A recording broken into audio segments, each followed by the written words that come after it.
अस्सलाम वालेकुम। I am Ayesha Wasim and my roll number is 21TE113। आज हम डीएसपी डिजिटल सिग्नल प्रोसेसिंग की लैब नंबर 6 करेंगे, जिसमें हमने ये बताना है कि हम लोग डिस्क्रीट टाइम डिजिटल सिग्नल्स को फ्रीक्वेंसी डोमेन में कैसे रिप्रेजेंट कर सकते हैं एफएफटी यूज़ करते हुए।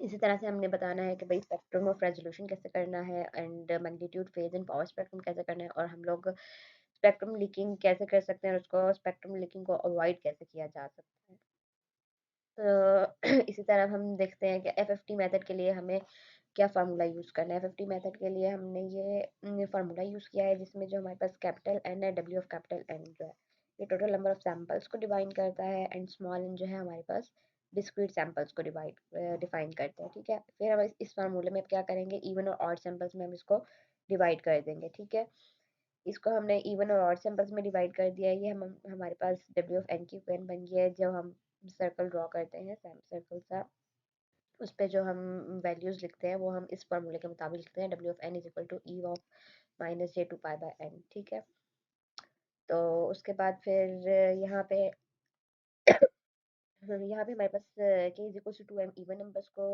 डिफाइन कर रहा है, and two M plus one जो है ये ऑड नंबर्स को डिफाइन कर रहा है। ठीक है, तो अब हम देखते हैं कि हम डीएफटी को कैसे यूज़ कर सकते हैं। ये देखिए, अब रेडिक्स टू मेथड हम लोग यहाँ पे यूज़ किया हुआ है, जिसमें हमारे पास n बाई टू जो टोटल नंबर ऑफ सैंपल है उसको 2 से डिवाइड करेंगे, मीन्स के 8 डिवाइड बाई 2 होगा तो वो 4 हो जाएगा। तो ये बटरफ्लाई मेथड है हमारे पास, ये रेडिक्स 2 का। ठीक है, इसी तरह रेडिक्स 4 के लिए हम लोग ओनली 4 तक उसको डिवाइड करेंगे। ये 8 तक डिवाइड हुआ है, उसको हम 4 तक करते हैं। अब हम इसका टास्क वन देख लेते हैं। टास्क वन को हम मैटलैब पे रन करके चेक करेंगे। टास्क वन है क्या हमारे पास एक प्रोग्राम है जिसको हमने इवन और ऑड सैंपल्स में डिवाइड डिवाइड करना है, और उसकी हमें डीएफटी कैलकुलेट करनी है सेपरेटली। ठीक है, ये फार्मूला यूज़ करते हुए। तो अब हम इसको मैटलैब पे करके देख लेते हैं टास्क वन को। ये अब हमारे पास टास्क वन का फंक्शन डिफाइन हुआ है। इसमें हमने क्या किया है कि एक हमने फंक्शन ले लिया है सिग्नल के लिए। ठीक है, उसको फिर हमने क्या किया, इवन और ऑड सैंपल्स में हमने उसको डिवाइड कर दिया। ठीक है, अब उसकी डीएफटी कैलकुलेट करने के लिए इवन को अलग किया और ऑड को हमने अलग किया है। फिर ठीक है, इसको हमने फार्मूला, ये वाला फार्मूला यूज़ करके हमने बोथ इवन और ऑड को दोनों को हमने मर्ज कर दिया है। ठीक है, जो हमने फार्मूला भी पीछे देखा है, इवन और ऑड को डिवाइड कर। फिर हम इसका हमने रिजल्ट कैसे डिस्प्ले होगा कि इवन सैंपल्स हमारे पास शो हो जाएंगे और ऑड सैंपल्स शो हो जाएंगे डीएफटी के, और मर्ज डीएफटी शो होगा हमारे पास। इसको हम रन करके चेक करते हैं।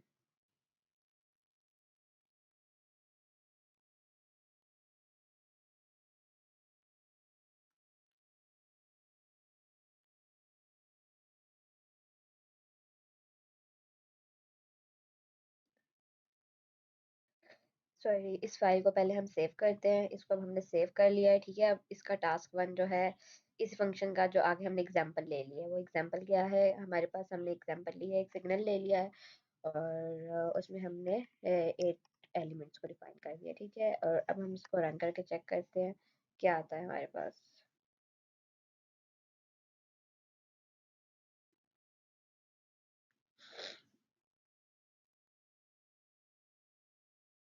ये देखिए, हमारे पास इसका ये इवन नंबर ऑफ सैंपल्स को शो कर रहा है रियल और इमेजिनरी पार्ट्स में। ये odd number of samples show कर रहा है डीएफटी का यूज़ करते हुए, और ये मर्ज डीएफटी, दोनों इवन और ऑड सैंपल्स को हमने मर्ज करके यूज़ किया है। ठीक है, मतलब इन दोनों को हमने ऐड कर दिया, तो हमारे पास ये आ गया है इमेजिनरी और रियल पार्ट्स में।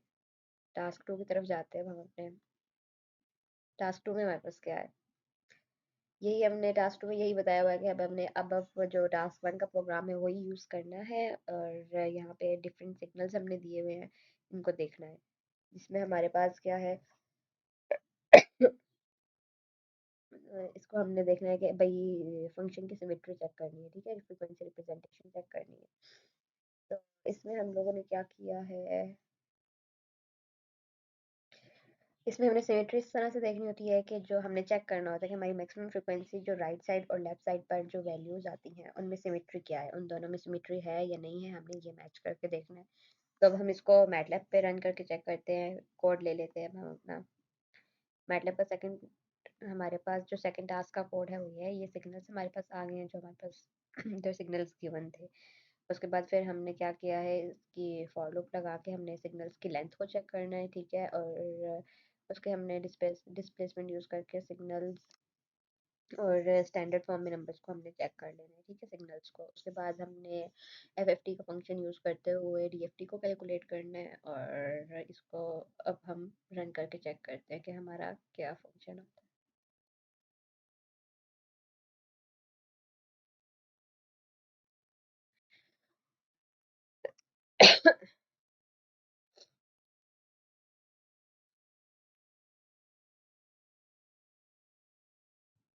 तो ये अब आपको नज़र आ रहा होगा कि ये हमारे पास सिग्नल जो हमारे पास था, ये सबसे पहले पहला सिग्नल है, ठीक है, 1 और 3 वाला। उसके लिए हमने इवन सैंपल्स को अलग कर दिया है यहाँ पे, और हमने ऑड सैंपल्स को अलग किया हुआ है। डीएफटी का फार्मूला यूज़ करते हुए मैटलैब ने इसको अलग अलग कर दिया है, ठीक है। फिर इन दोनों को मर्ज करके हमने 4 - 2 ले लिया है। सही है। अब इसमें हमने इवन नंबर ऑफ सैंपल्स लिए थे, ये देखिए 1 और 3।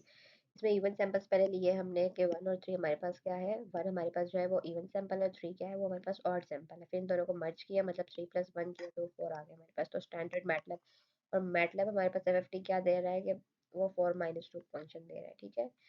और इसी तरह ये आगे अगला सिग्नल हमने ले लिया 1030 वाला। इसी तरह इसके इवन सैंपल्स और ऑड सैंपल्स देख लिए, उन दोनों को मर्ज करके देख लिया, ठीक है। और मैटलैब में हमारे पास क्या आता है 50, वो भी आ गया। इसी तरह बाकी सारे सिग्नल्स का भी ये हमारे पास शो हो रहा है। सो अब हमने टास्क 3 की तरफ मूव करते हैं। टास्क 3 में हमने क्या करना है कि टास्क 1 के ही सिग्नल्स को हमने जो नीचे गिवन सिग्नल्स हैं, टास्क 1 का ही प्रोग्राम यूज़ करना है, और उसको हमने स्टैंडर्ड फंक्शन के साथ कंपेयर करना है, ठीक है। अब हम इसका देखते हैं कोड। ये अब हमारे पास फंक्शन है, ठीक है, टास्क नंबर 3 का फंक्शन है, जिसमें हमने सिग्नल्स को इवन और ऑड सैंपल्स में डिवाइड कर दिया है, और उसके बाद फिर हमने इवन और ऑड की एफएफटी कैलकुलेट करने के लिए ये फंक्शन यूज़ किया। फिर इन दोनों को मर्ज करके हमने ये फार्मूला यूज़ किया है इवन और ऑड सैंपल्स को। फिर अब हम इसको अब हम इस फंक्शन को सेव करते हैं, और इसकी एग्जांपल जो है वो अगले इस पे ये एग्जांपल है हमारे पास, ठीक है। ये एक्स जो पीछे दोनों सिग्नल्स हैं, उन दोनों को टेस्ट करने के लिए हमने एक्स और वाई दोनों सिग्नल्स ले लिए हैं, ठीक है। और फंक्शन सिग्नल के फंक्शन को चेक करने के लिए हमने ये डिस्प्लेसमेंट टेस्टिंग सिग्नल्स ले लिया है, और वैलिडेट एस्टिमेशन ले।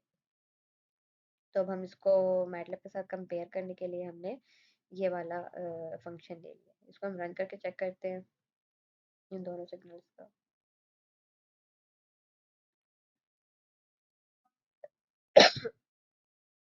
तो ये हमारे पास आउटपुट आ गई है, जिसमें जो एक्स सिग्नल है वो उसका इवन सैंपल ये है और ऑड सैंपल ये है, और मर्ज करके इन दोनों को हमारे पास ये वाला सैंपल आ जाता है। मतलब इन दोनों को हम प्लस करके 6 + 6 = 12 आ गया, इमेजिनरी और रियल पार्ट्स में आ गया, ठीक है। और जो हमारे पास मैटलैब का फंक्शन आया है, जो अपना ये जो इवन और ऑड सिंबल्स है, ये हमारा फंक्शन है, हमारा जो हम लोग खुद ही टास्क परफॉर्म करके देखेंगे तो वो हमारे पास ये आएगा। और जो मैटलैब पे शो होगा वो हमारे पास ये standard MATLAB of FT signals आ रहे हैं। तो ये जो मर्ज डीएफटी करके हमारे पास फंक्शन आया, और जो स्टैंडर्ड का ये ऑलमोस्ट हमारे पास इक्वल आ गया, तो एक हमारे पास अच्छा रिजल्ट शो हो रहा है। इसी तरह ये हमारे पास नेक्स्ट वाई जो हमारे पास सिग्नल है, इसी तरह जो हमारे पास वाई ऑफ वाई सिग्नल को हमने टेस्ट किया, तो उसके भी इवन सैंपल से आ गए और ऑड सैंपल से आ गए, दोनों को मर्ज करके हमारे पास ये आया। और जो हमारे पास मैटलैब का फंक्शन है वो हमारे पास ये आ गया है, ठीक है। तो ऑलमोस्ट हमारा जो अपना फंक्शन था और जो मैटलैब का स्टैंडर्ड फंक्शन है वो ऑलमोस्ट इक्वल आ गए हैं। ये जो आगे वैल्यूज लिखी हुई हैं -3 + 0 आई +1 -0 आई, तो ये जो है हमारे पास से कॉन्जुगेट फॉर्म में आ जाते हैं, जिसको हम निगलेक्ट कर देते हैं, ठीक है। सो इसीलिए ये हमारे पास जो हमारा अपना फंक्शन है मर्ज डीएफटी का, उसमें ये वैल्यू शो नहीं हो रही, बिकॉज ये कंजुगेट्स को हम लोग निगलेक्ट कर देते हैं, ठीक है। अब हम अपने नेक्स्ट टास्क की तरफ जाते हैं। अब हमारे पास टास्क 4 क्या है। टास्क 4 में हमारे पास है कि अब हमने अपने सिग्नल को फर्दर सब डिवाइड किया है 2 सैंपल्स में, ठीक है। अब हमने उसकी 2 सैंपल्स की डीएफटी कैलकुलेट करनी है रेडिक्स टू मेथड यूज़ करते हुए। तो हमारे पास ये रेडिक्स टू मेथड एल्गोरिथम है, एंड जो हमारे पास पेयर्स डिवाइड होती है, जो बिट रिवर्सल मेथड करके भी हम रेडिक्स टू परफॉर्म कर सकते हैं कि हम बिट्स को रिवर्स कर देते हैं, ठीक है। तो अब हम इसको रन करके देखते हैं मैटलैब पे क्या आता है। तो ये हमारे पास फंक्शन है सिग्नल का, और उसके बाद फिर हमने इसको क्या किया है, इनपुट सिग्नल लेंथ हमने इसकी चेक करने के लिए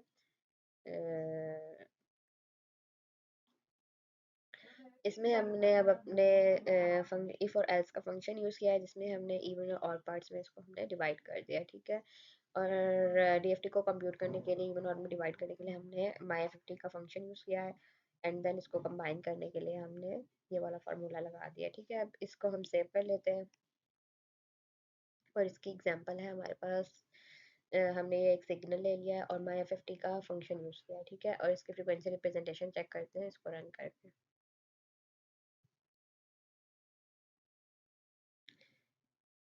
तो हमारे पास इसकी फ्रीक्वेंसी रिप्रेजेंटेशन कुछ इस तरह से आ गई है टास्क 4 की। ये देखिए, ये है लास्ट में frequency representation of EFT signal के आगे हमारे पास ए1 और ऑड सैंपल्स में डिवाइड होकर हमारे पास आ गया इमेजिनरी और कॉम्प्लेक्स नंबर में, ठीक है। अब हम अपने नेक्स्ट टास्क तरफ मूव करते हैं, टास्क 5 में। टास्क 5 हमारा क्या है, calculate the fast Fourier transform for on function. मतलब हमने टास्क 4 को ही यूज़ करते हुए अब हमने एफएफटी कैलकुलेट करना है, ठीक है। और उसको फिर हमने इन सिग्नल्स के साथ कंपेयर करना है जो हमें गिवन सिग्नल्स दिए हुए हैं। हमारे पास माई50 का फंक्शन आ गया है, एंड देन इसी तरह हमने ये पिछला फंक्शन ही यूज़ किया, सेम इसको इवन ऑड पार्ट्स में डिवाइड किया है, एंड देन इसको मर्ज कर दिया है, ठीक है। तो इसको हम सेव कर लेते हैं, और अब हम इसकी एग्जांपल चेक करते हैं क्या है। हमने उसमें से इन सब सिग्नल्स में से जो हमारे पास टास्क में WX Y Z जितने भी सिग्नल्स हैं, इनमें से कोई एक सिग्नल मैंने ले लिया है, इसमें से मैंने एक सिग्नल ले लिया है, ठीक है। अब इस एक सिग्नल को हम लोग टेस्ट करते हैं, और वो हमारे पास क्या आता है, रन करके देखते हैं।